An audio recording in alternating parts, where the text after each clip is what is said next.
Oh.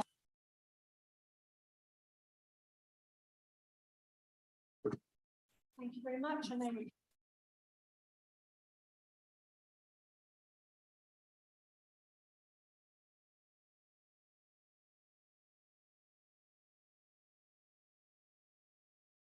Is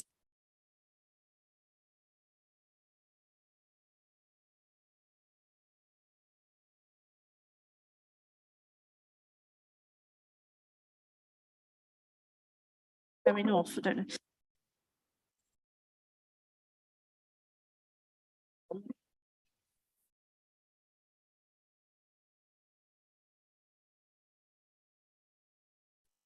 Just swap.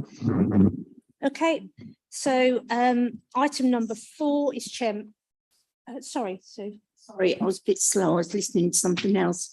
I do use taxis on a regular basis, but I come with an open mind. So item number 4 is Chairman's announcements. I don't have any Chairman's announcements today. So item number 5 is the review of the taxi fares, and I'll pass over to Stuart to give you his report. Oh, I'm sorry. I've missed minutes from the last meeting. Does anybody have anything on the minutes from the last meeting they want to raise? No. Okay, so with that, we'll pass over to Stuart for his report on the review of the taxi. Thank you, Chair. As you say, we're here today to consider a proposed increase in the fares payable by members of the public to use an East Cambridgeshire District Council taxi following a formal request from members of the taxi trade. So obviously members have had the full report now for a few days. I'll run through the salient points and obviously be available to answer any questions that members may have. Section 65 of the Local Government Miscellaneous Provisions Act 1976 gives the power to the council to set fares within the district for time and distance travelled by a hackney carriage. And this becomes the maximums that the hackney proprietors are able to charge members of the public when using a vehicle in the district.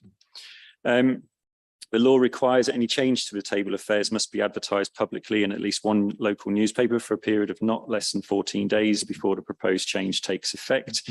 And it must be available at the council offices for inspection, as well as being placed in the local publication.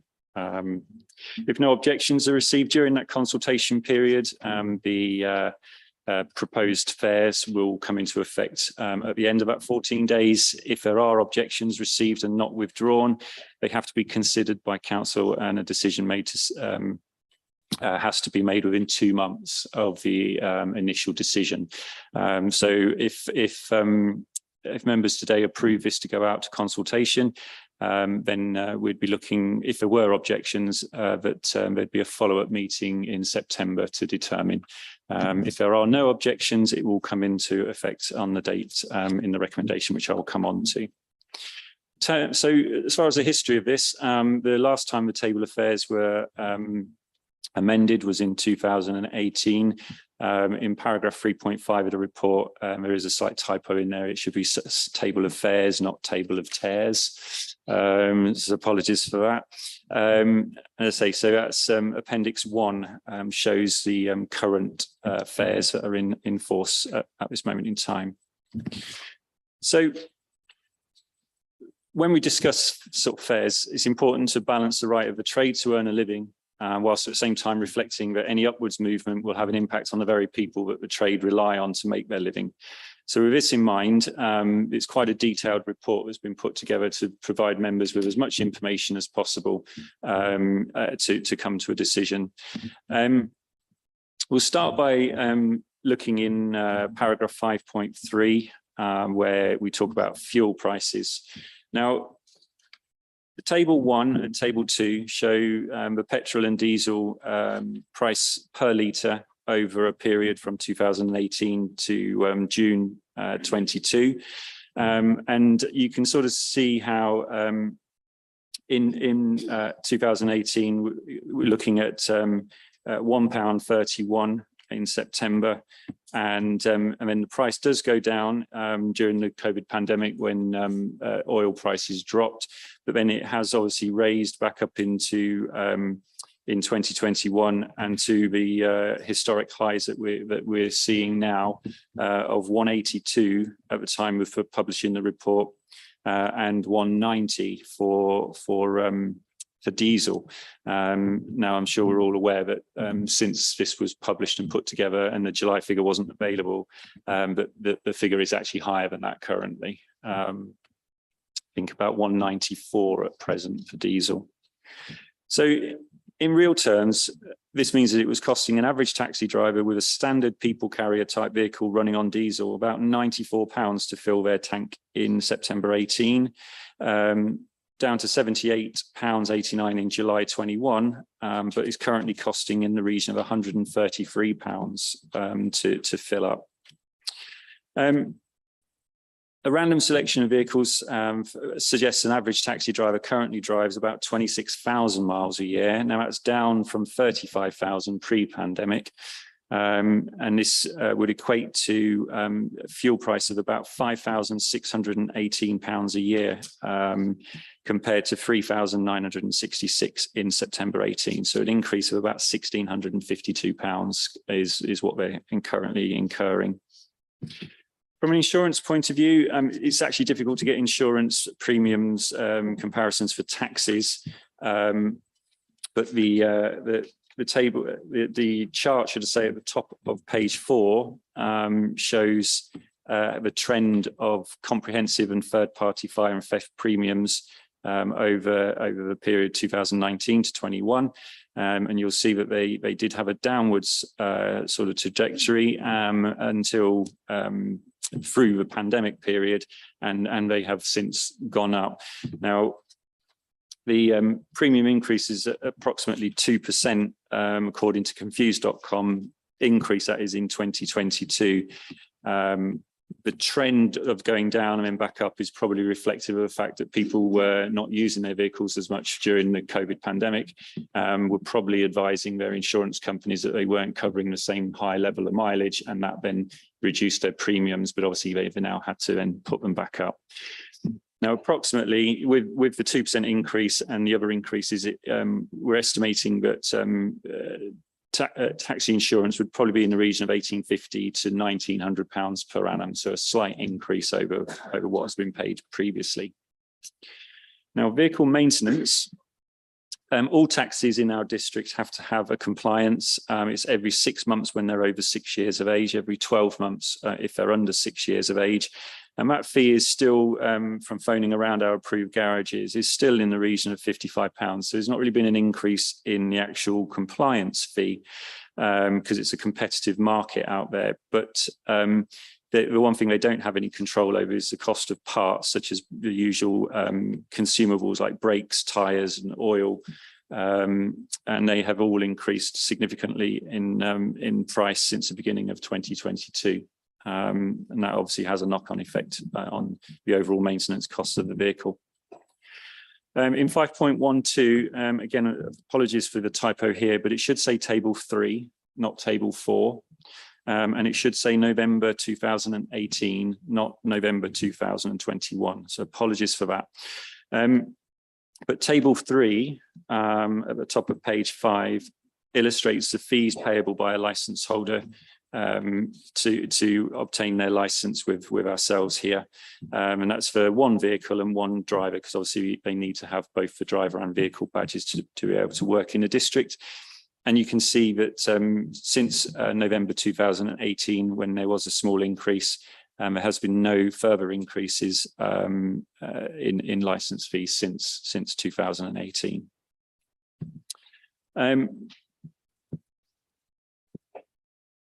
Inflation is by far obviously the critical factor that's affecting everybody regardless of their occupation. The table, the chart in 5.14 of the report is the retail price index, and you can see the trend there of the RPI, all items changes, and we know that it's being reported that the real world costs have obviously significantly increased, especially in 2022. At the top of page 6 is the CPI annual rate of all items. So it's a consumer price index ratings there. And it's estimated that since the last fares increased in 2018, inflation in real terms has reduced real world income by in the region of 10 to 12%. And that's not including all of 2022, because this is definitely a blip at the moment. But as over that sort of extended period, it's approximately 10 to 12%. So what we need to look at is not so much get hung up on what an average driver necessarily earns, because it's so difficult, because they're all doing things differently. But there is a model sort of chart available to sort from the DFT, which is their 2021 private hire and taxi statistics document, which can be used to create a sort of a model-based income, just to kind of get an idea of when we're changing fares, what an impact it will have. And table 4 sets out that based on 26,000 miles a year, which is, as I say, what the average driver seems to be driving at present, reduced by approximately 15% to take into account the dead miles, the return to base miles, the miles where, you know, a vehicle is traveling, but they're not actually earning money from that sort of travel. And so you say table 4 sets out that estimated income, and total estimated income on that model comparison is £33,411.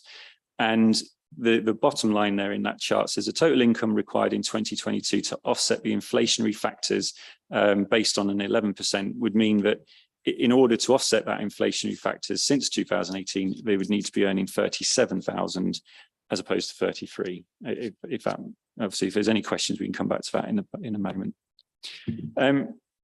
Table 5 in the report, that shows the effects of savings and costs over the past 5 years, and sort of illustrates that with the effects of general inflation on household bills, etc., as well as the direct specific taxi type of expenses, approximately £5,000 down on sort of real world income over that 4-year period.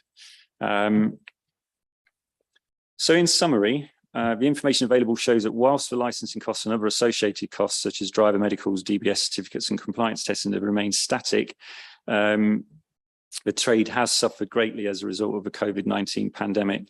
Changing work patterns, remote meetings, lower number of people using airports has seen overall hire and reward mileage in the district reduce, which directly affects an income a driver can achieve. In addition to this, inflation has reached record highs in 2022, which has had an impact on vehicle parts, second-hand car prices and fuel prices, which have increased by over 30% since January. So it should be noted, as I say, that you know, that the trade are obviously impacted by inflationary factors, but so are the people who effectively use the taxis and provide that income. And so what we need to look at is the balance really between ensuring the service is professional, reliable, and has funds to reinvest in the trade, and obviously provide a living for themselves. But also it's something that people will still use and not opt to go for alternative modes of transportation, such as taking the bus or a bike or car sharing or choosing to walk or doing other things that actually have a negative impact on the amount of money that a taxi driver may earn. Because that's the thing, it doesn't really matter what you set the rate at. If people don't use the service, then people won't get an income. It's as simple as that. So each area of the country has unique sort of socioeconomic factors to contend with. And so there's no sort of like standard table of fares across the whole of the country. But it's quite useful to sort of see where we sit within our nearby neighbouring authorities, where, you know, arguably they have similar socioeconomic factors existing. And table 6 sets that out to show that on a 2-mile fare, we currently sit 5th, so towards the bottom of the table of fares compared to our neighbouring authorities. Now, the main difference also is that we tend to have a flag rate, which is the initial hire rate, which is based on a mile, whereas the neighbouring authorities have different flag rates, and that does sort of make a difference because it's the point where the additional click over rate happens. We'll come on to the specifics of that, but that's where it does make a difference. If you can only travel half a mile on the initial flag rate, then the first mile rate becomes more expensive depending on where you set all the charges. Okay, so conclusion is, as it detailed in paragraph 6.3 of the report, licensed drivers only earn a living if people use a service. So increasing fares, as I just said, can have a negative impact and can result in income reduction. Having said this, there's overwhelming support from a licensed hackney trade in the district to review the fares, and evidence suggests that there's a good case to increase the fares that can lawfully be charged in order to offset some of the financial burdens that they're finding themselves subjected to. It is suggested that lowering the flag yardage from 1 mile or 1,760 yards to 704 yards, whilst lowering the flag rate charge and decreasing the click rate for the additional yardage from 167.6 yards to 160, will have an overall increase in fares of between 8 and 11% would be created. It is also suggested that commencing rate 2 at 9 instead of 11 p.m. and imposing a proportionately higher flag rate charge for rate 2 should further assist operators to attract drivers to offer a better service into the nighttime economy period, which has always been a struggle for operators to achieve. Table 7 below, this is on page 9 of the report, illustrates how this could be achieved. And again, this sets out, and you'll see in the brackets underneath the amounts of how much the fare as such has increased, and it ranges from 11.4 being the highest, down to plus 0.49, which is for Christmas Eve, and but then a 5 mile cost actually reduces to be a negative income on that slightly for the longer journeys, but only those longer journeys occurring on Christmas Eve and through the New Year period, where the historic figure is much higher to offset the unsociable hours aspect of it in the first place. So the financial implications from the recommendation in this report.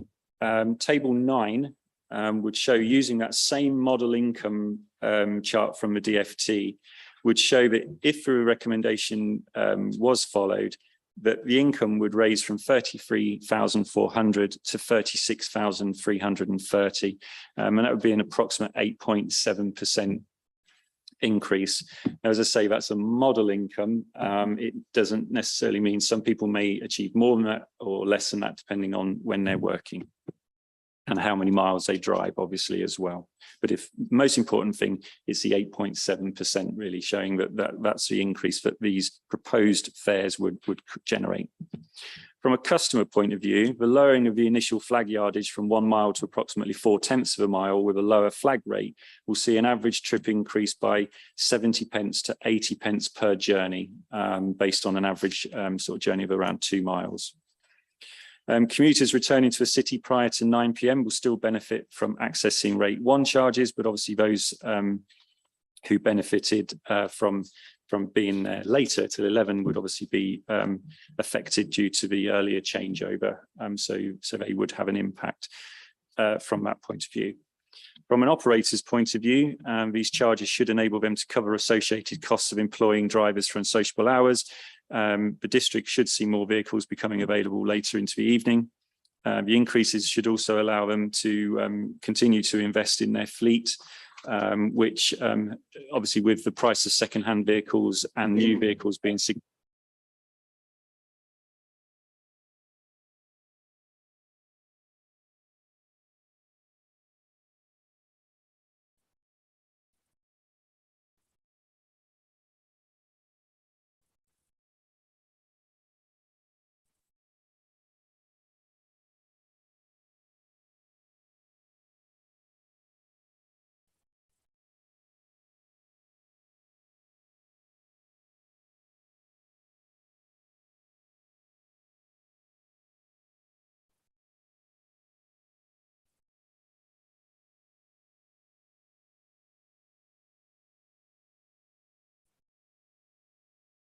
Sorry.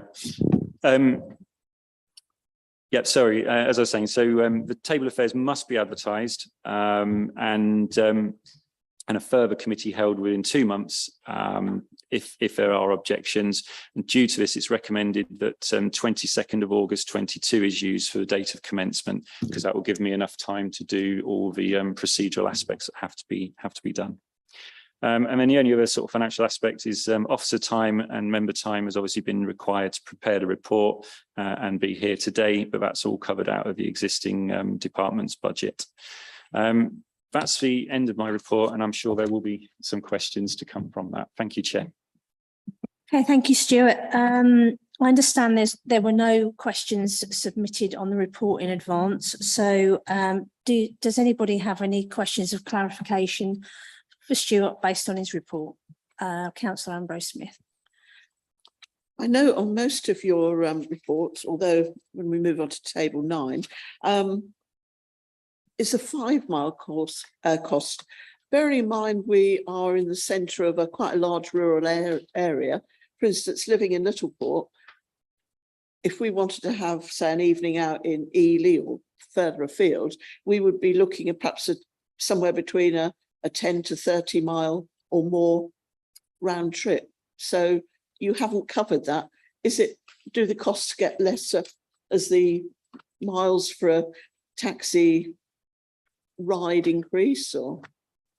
So the reason why generally the Hackney Carriage Fares report will look at a 2-mile and a 5-mile route is because the DfT sort of statistics suggests that distances travelled more than those distances are done by private hire vehicles generally, or they go outside of a district, or they're a pre-agreed rate. So this is really for people who are coming out of the station, jumping in and perhaps going to Ely, or they may go to Soham, which is within that kind of 5-mile. When people start looking at doing 9, 20, 25 or more miles, they generally do tend to go for a fixed price via private hire. So that's why the report, but as I said, it's just a model to kind of get an idea of where you are with the cost. But the cost for additional miles is around about £2.20 for daytime.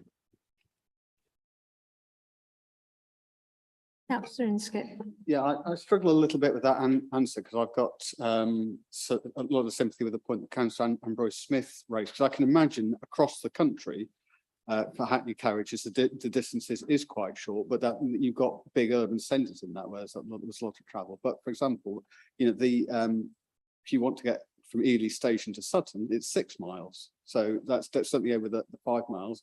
And people don't generally book in advance for that. So do we have any data about journeys in East Cambridgeshire rather than a generic DfT figure for across the country? The simple answer to that is no. I don't know what our operators do, because they're all doing things differently, and there are no statistics that are collected locally on specific sort of journey distances, which is why we rely on this DfT document as an overview of saying. So if you look at table 4, where it has like a 1 mile, and it will say approximately 3% of total journeys, 2 miles is 19%. 5 miles is 49%, and then 9 miles is 18%. So that kind of sort of breaks down and says, where we're looking at regarding percentage wise on the distances travelled. Again, it's not local. I completely understand that, but this is the thing I was saying, that it's a model income base as such, but effectively when we look at the mileage charts that we see in the recommended table of fares, which is table 7, and we have only put a 2 mile or a 5 mile, what we're looking at is once you get to the mile, the additional 160 yards or part thereof works out, as I put in brackets, at £2.20 per mile. Now that rate hasn't really increased. It's sort of about 10p a mile is what it works out at, reducing the yardage rate from 167 yards to 160. approximately makes every mile about sort of 10 or 20 pence more expensive than it was previously. So if you were looking at a 5 mile cost of £13.40, then a 6 mile cost would be £15.60. You don't pay the flag rate again. Obviously that's flag rate is the flag rate you pay just to get in the vehicle and do the first 740 yards. Then it will start clicking over 160-yard intervals, which gets you obviously to the mileage rate. And then once you've hit the first mile, every additional mile thereafter is a maximum of £2.20. And again, these are the maximums that the trade could charge. They could charge less. So, and the reason we just, we do a 2 and a 5 because it's just the way it's always been done. We could obviously put a 6, 7, 8, 9, but effectively all it is £2.20 every additional mile. I don't know if that answers the question, but going back to the beginning, there is no data locally available to us just on our own district.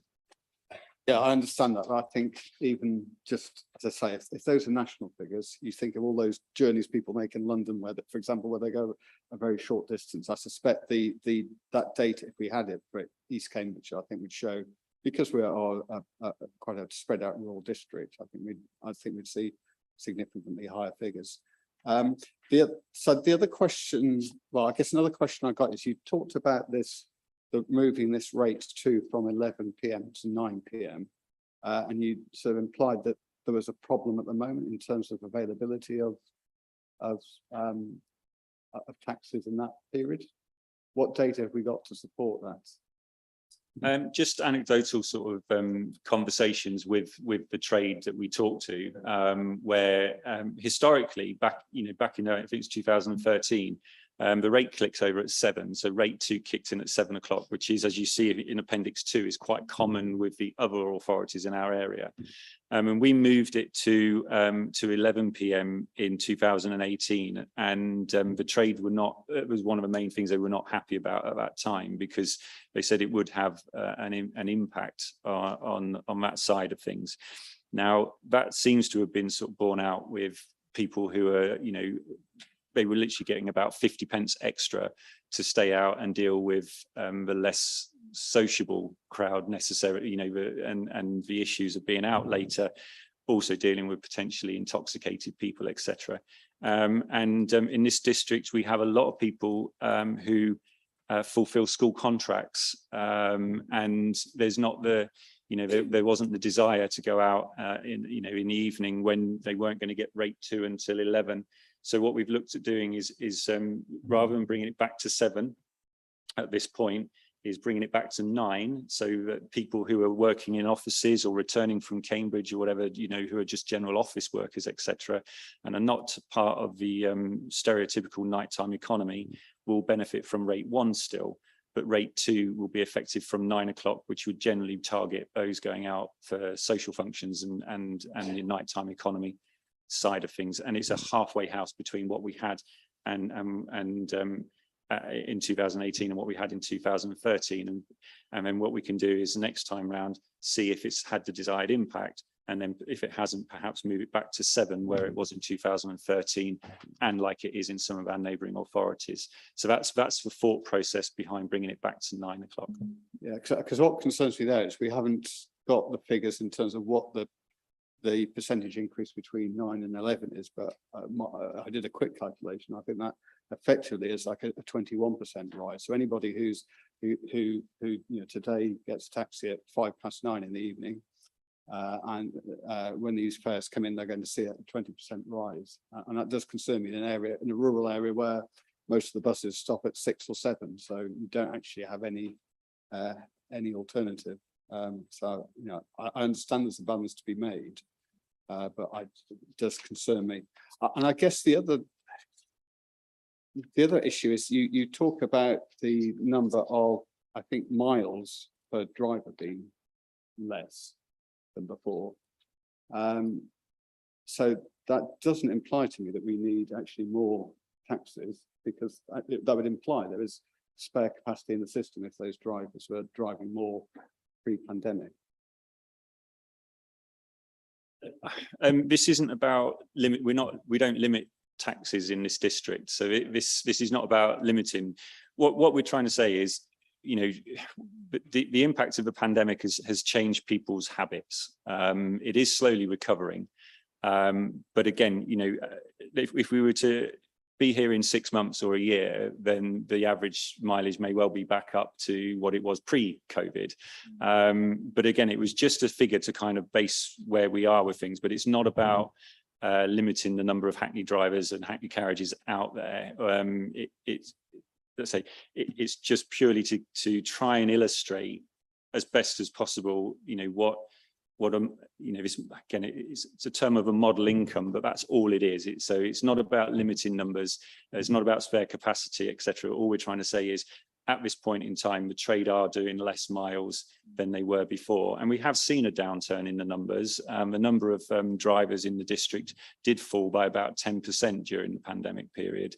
You know, now that is slowly starting to improve. You know, but these charges obviously are just to say, you know, regardless of how many miles you're doing, you've still got the overheads which you need to cover. And, you know, everybody is being affected by that. And without, you know, a degree of an increase, then what we're going to end up with is potentially a less reliable, less available, and certainly a less safe sort of service out there. Because, you know, as an example, you know, if people were buying 5 or 6 year old cars 4 years ago, they could have probably done so for £10,000. Probably that same sort of vehicle now is maybe somewhere in the region of £13,000 to £15,000. And so if people are then saying, well, I can't afford that, I'm going to buy a car which is 8 or 9 years old, then, you know, that's not really something we want to see in the district. And I think, you know, that's the problem if we don't allow, you know, we don't allow a trade to obviously charge more for the service they provide, which is obviously, as you pointed out, a valuable service. And there has to be a balance, clearly, because like I said, if we don't get the balance right, then, you know, what happens is people use alternative and those chargeable miles go down even more. And then we start chasing our tail. And that's what we don't want to see. And this is hopefully, like I say, this is a fair balance across all of the different realms. And yes, those who are used to traveling after 9 on rate 1 would be the most significantly affected people. But we believe that in this district, they would be a minor part. They're not going to be the people who are going shopping, you know, and doctor's appointments, things like that. They are going to be in a more perhaps sort of affluent area of people who are going out for a social evening, where paying that extra sort of, you know, what might be in, like say, in the region of £1.20, £1.40 extra on a taxi fare would be something they can live with and deal with. I guess my concern is it's my 9:05 example again. So so as I said, they look like they'll hit, say, a 20% increase. And if I could go back with an evidence-based argument as to why we're proposing that, I'd still want to look at the numbers. But at the moment, all I'm saying is, well, anecdotally, we believe that maybe there are these particular issues. And to me, that's not something I'd feel comfortable with, talking about a resident who is then, concerned about having such a significant increase. So that bringing that rate back does very much concern me. Okay, Councillor Wilson. Thank you, Chair. The other thing which has changed a lot since we last increased our fares is the introduction of Uber type taxis. Has this affected our area at all? Because in some areas it's decimated the licensed taxing trade. Yeah, in our area, we haven't issued an Uber operator license in our area, and at this point in time, we're not hearing from the trade that they're particularly affected by that type of activity. I think in some respects it's because we're a small authority, and Cambridge has got an Uber license, and obviously there's a lot of vehicles in Cambridge and South Cambridgeshire that run through the Uber app. And so I think at the moment we're on the periphery of that. So in answer to you, no, I'm not getting anything back saying that that's a significant problem at this point in time. Anybody else? Councillor Jones. Thank you, Chair. Just a slightly wider point, if I may. Obviously, a significant part of sort of 2/3 of it is really made up from the fuel costs. The income really sort of judging by the £3,000 or looking at the figures sort of thing. If there, and obviously it's a big if there was to be a deflationary aspect to the fuel, if it was to go back down to would we expect the operators to adjust their prices, or do we just expect they would take it up? I know that's what if. The increases as such in their costs are, yes, a significant part of it is obviously the fuel, because it's a direct thing which they do, every day. But there are the additional costs as well, which are energy bills, gas bills, the general domestic bills, which they're also, because we're looking at it from a point of view of their businesses, but obviously they're the way they earn their money. And then obviously, take that pot of money, they're still subject to all of the stuff that a normal domestic person is also obviously having to deal with. So, the likes of electricity bills, gas bills, food pricing, etc. So there is a possibility if oil prices fall, then obviously inflationary factors will fall and some of these costs will drop away, but not all of them. And I think that's the sort of factor. And I think if we look at, ongoing, then yes, what would happen is if, and it's a big if obviously, if inflation comes back under control in the next year, and if these associated costs, such as second-hand car prices, maintenance of vehicles, and all the other sort of domestic charge costs go down, then then we could look at reducing the fees by or the fares they can charge by coming back to a committee like this and suggesting and saying actually it needs to be lower. But one thing I'd say is, again, what we're not, the proposal we're tabling today, it doesn't, if I draw attention again to table 10, it doesn't project us up to number one in our local area for table of fares. And if you look at Fenland, which is another small neighbouring authority, the 2 mile rate on rate 2 there is £9.30. That's 90p, obviously more than what we're projecting or proposing today. So, I don't think that the recommendation being tabled today is excessive to the point where an adjustment would be needed in the future. I don't think that's the case. If I may, I'm just wondering, are there any evidence that we're switching to electric vehicles for taxi drivers or anything like that? No, we have one main operator who is investing in hybrids generally, as opposed to electric vehicles. But at the moment, I'll say at the moment, this is probably accurate of about 6 months ago. The feedback was that the cost and the cost availability and suitability of full electric vehicles was not really something that the trade, have got the money to pay out for, or as I say, the nature of the work they're doing doesn't lend itself to electric vehicles. And again, that may be part of what Councillor Inskip was saying about us being more of a rural area, that lack of infrastructure, charging points, etc.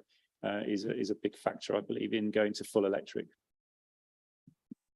So we've got Councillor Sharp, excuse me, Councillor Sharp, and then Councillor Harris. Thank you, Chair.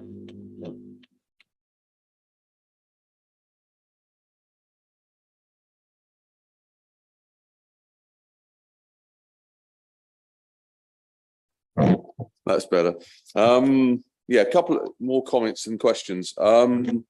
Obviously, the table in terms of, and I forget which one it is, which shows the expected increase in the income of the driver. What's not impacted in there is obviously, in the current situation, people are going to look more carefully at what they spend, and therefore they may use taxis less. So But if the fares go up, people may think, oh, I'm going to, instead of getting the taxi, I'll walk or I won't make the journey.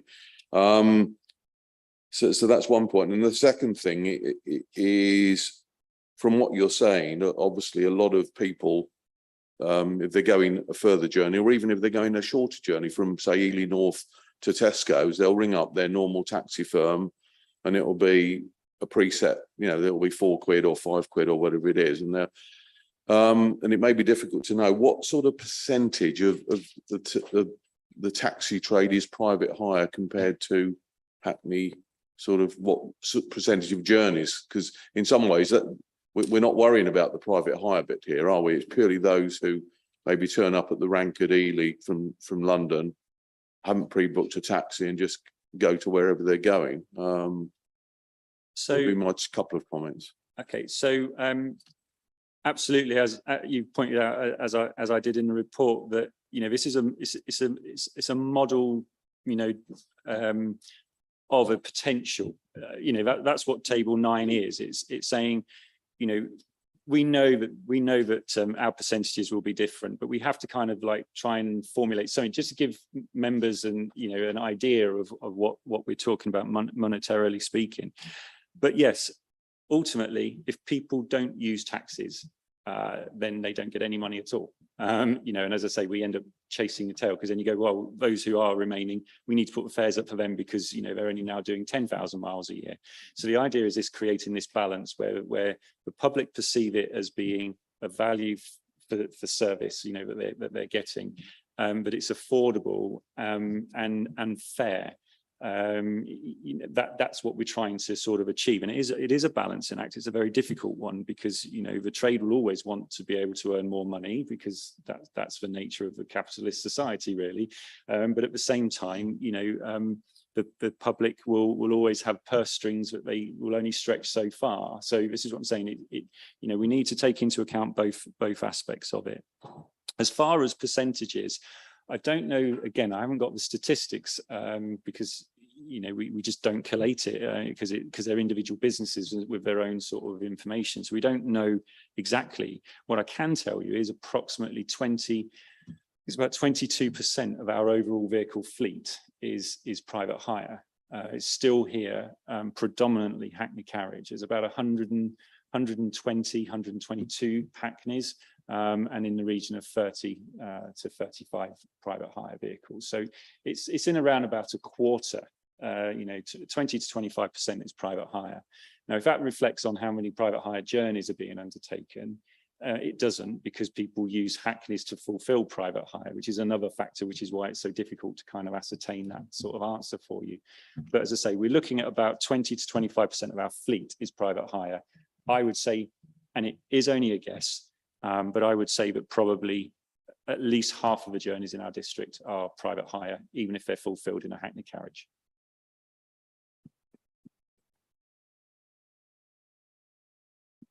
Yeah, thanks. First of all, I want to apologise for being late. Ironically, I was acting as an unpaid, unlicensed taxi driver. I just had two questions which probably just reveal my ignorance. The first one about private hire. Are there any restrictions on the negotiations that you can carry out between client and private hire driver, or is it just, sorry. Okay, so in answer to that, councillor, the private hires have to be pre-booked, and the fare is agreed in advance. So if you, again, just as an example, if you phoned up Fencabs and you said, I need to be taken from the council offices to the station or to Soham, and they would say, right, we can do that for you for £10.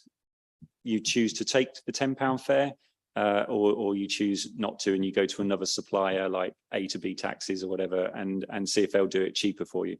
But private hire has to be pre-booked. They don't run on a tariff meter, and they arrange their own fare. So if you could end up paying £5 a mile, and obviously it'd be a lot more expensive. Okay, but it is effectively a negotiation between the client and the firm, and that's it. Yeah, the council doesn't set fares for private hire.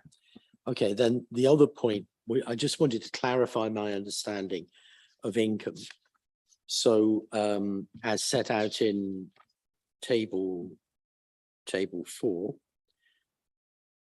So effectively, this is, I assume, the gross income. So you need to deduct the nearly £6,000. My estimate, including fuel, maintenance and insurance, is about £6,500 of expenses. And then, of course, there's tax. So I'm trying to think, what is the disposable income of the average taxi driver? And I'm getting down to about £21,000, maybe £22,000 after tax.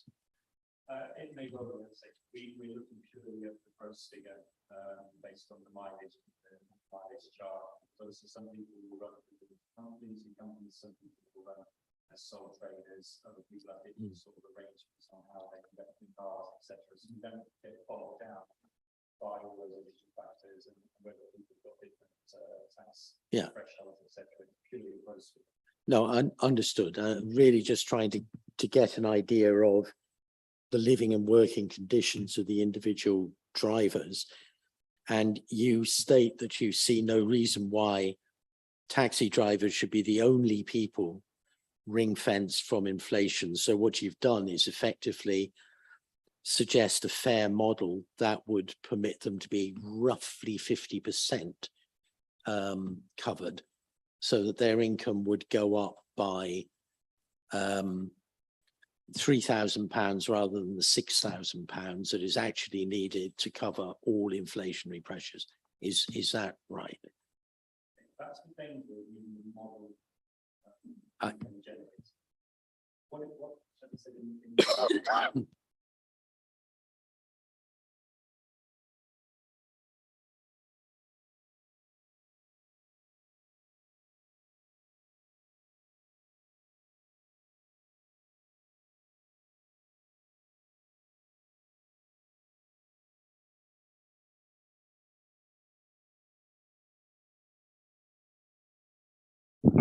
Sorry.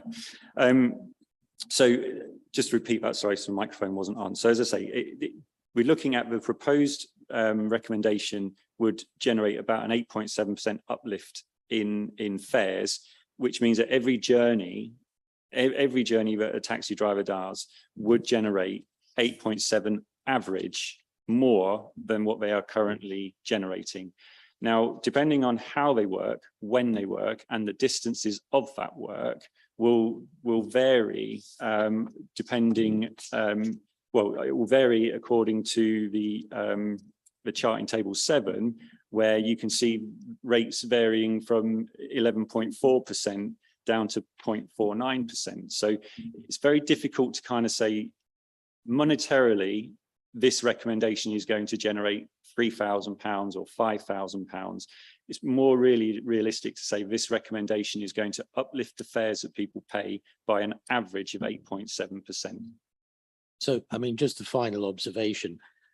I think we must all understand the shortcomings of the model, but at the same time, it is the only tool available to make some kind of projection as to what this proposal will do to income. It seems to me that you are being pragmatic in trying to make sure that the interests of the consumer are not too much damaged, but at the same time, there is an incentive for taxi drivers to keep investing in the business in this area. There is no perfect outcome, that's for sure. But I personally can't fault the method or the process that you've been following, and certainly don't know enough to object to it or argue with it, to be honest. So just thought I'd say that. Okay, thank you. Councillor Wilson, I've got another question. Thank you. Looking at table 10, we seem to be fairly expensive. There are two areas which are significantly cheaper than us, but neither of them have had a fare increase in the, since 2019. So do you know if Hunts and West Suffolk are planning to do fare increases fairly soon as we are? Because I imagine the pressures on everybody are the same. Indeed. I probably actually should have mentioned, but yes, West Suffolk, as of, I think it was actually Monday this week, sent an email through to say that they are out to consultation for an increase in fares. So yes, West Suffolk are. Peterborough, I'm not aware that they are, but Peterborough have very different trade dynamics there regarding the percentage of private hire to hackney carriages, etc. So it's a very different kind of animal or beast in Peterborough. But certainly West Suffolk are looking to increase fares, and they're currently out to consultation.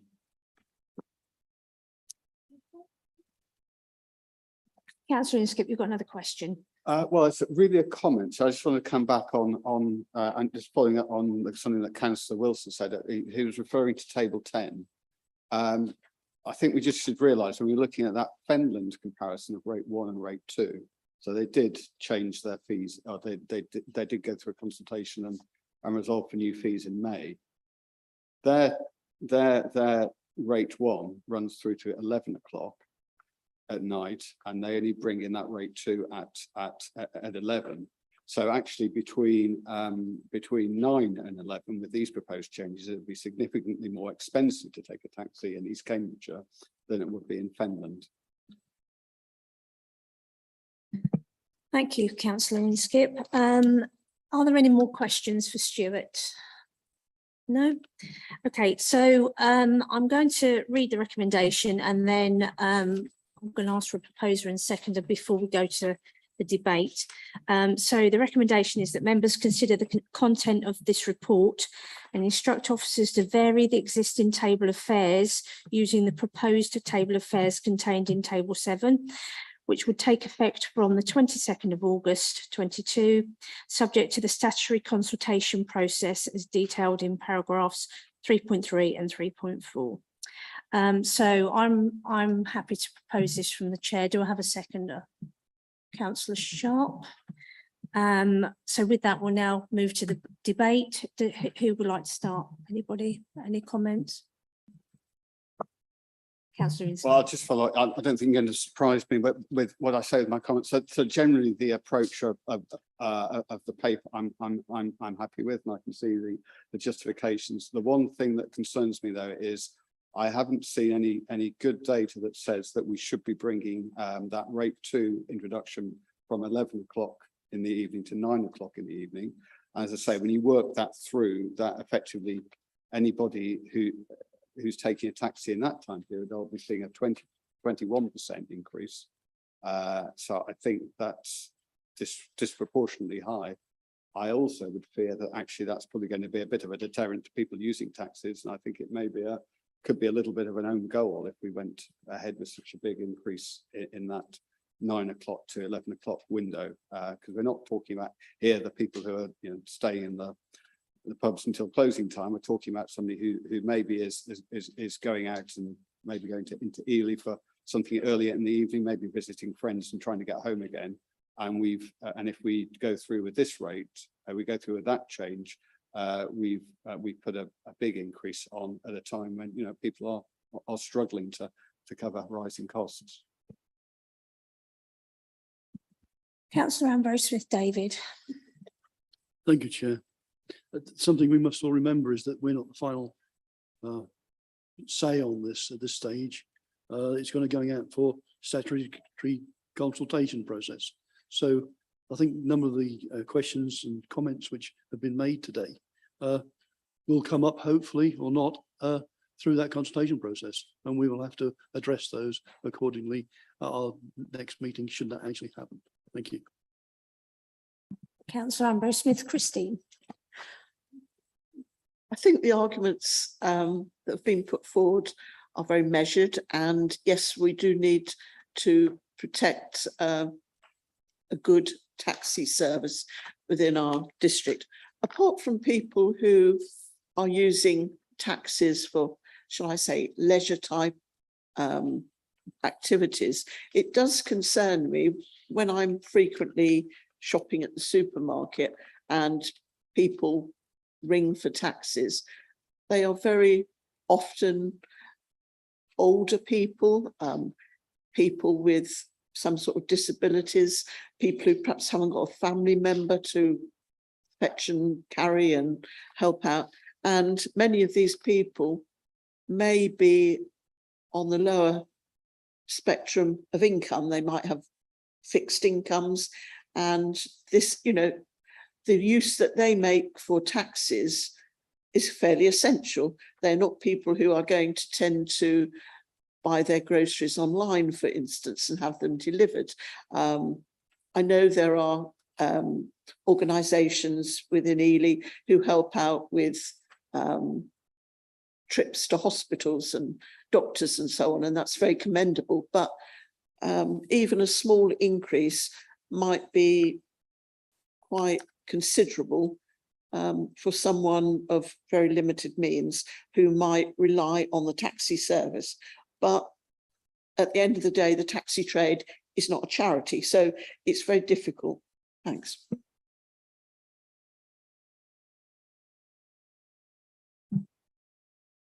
Councillor Sharp. Just a couple of points to come back on. It mentions about objections, so if there's one, just try and clarify, and I've got a couple of points. Just to clarify, if there's one objection, then the consultation comes back to us in September. Yeah, just Yeah. one objection Yeah. will be enough to trigger a further committee to determine the validity of that objection. Okay, thank you. And then two other points. One, I can understand Councillor Inskip's point about the 9 till 11, and that'd be interesting to see what comments we get back on that. But then touching on Councillor Christine Ambrose-Smith's point, I would imagine a lot of the, and it is, you know, you see them at the supermarket, elderly people or people who haven't got a vehicle, who as the chairman says, don't want to do or can't do online shopping because they may work in, you know, that they draw a certain amount of cash out each week or each month, and that's what they live on, rather than using cards and credit cards and debit cards. So quite often I would imagine that the phone call, the taxi at the supermarket would be a private hire rather than a hackney carriage, almost certainly, therefore probably isn't covered by this anyway. And hopefully they would, because they're using it regularly, they probably, and the taxi operator knows them, they get the same rate, if that makes sense. Yeah, I would tend to agree with your view on that. I think the majority of those sorts of bookings will be private hire. It will be a pre-arranged fare. A lot of these people will have accounts and have repeat business, and obviously they will probably benefit from discounts over the normal fares. As I say, these are the maximum proposed cap that taxis can charge. There's nothing stopping them from charging less. Okay. Well, just to comment from myself, I mean, I think it is a difficult balance. I think Stuart's been very practical on the way he's approached this, and it is it's a real difficult issue between a fair income for our taxi drivers and affordability for our residents. But they do need to make a living, and we're all suffering from the increase in costs. So it's something that needs to be addressed.